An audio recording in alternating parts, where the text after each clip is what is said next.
Watched it all play out on television last night. A stunner keeps Rhode Island's congressional seats all occupied by Democrats. Seth Magaziner upsets Republican Allan Fung, favored by polls and pundits alike to flip a blue seat red in a scenario that went the other way instead. NBC 10 political reporter Brian Crandall tells us tonight. Brian? Gina Patrice, polls in the race all had Allan Fung with a lead, but that evaporated on election night, sending another Democrat to Congress to replace the outgoing Jim Langevin. Thank you. Victory for Seth Magaziner. You have my commitment that I will fight hard for our state. Defeat for Allan Fung.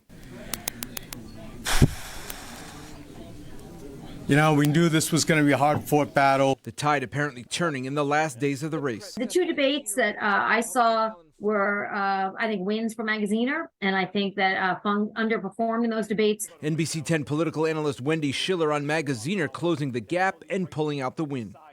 I think what Magaziner did well the last 3 weeks of the campaign, that I don't think he did as well beforehand, was to connect what the Republicans would do if they control Congress to people's lives. So education, health care, Social Security, Medicare. I think that's in the end what probably pushed people out the door and towards Magaziner, this sense that they may like Allan Fung personally, but the policies of the Republican Party were not going to be good for them. Now Magaziner gets ready to head to Washington. As a freshman representative, one of 435 in Washington, what do you think you can do?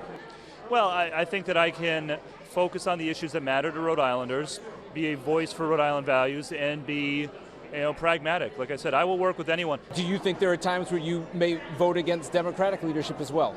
We'll have to see. I mean, again, I take my responsibility as a representative of Rhode Island seriously, and so I want to make sure that every vote I take is in the best interest of Rhode Islanders. And which party has control of Congress in the upcoming session is still up in the air. I'm Brian Crandall, NBC 10 News.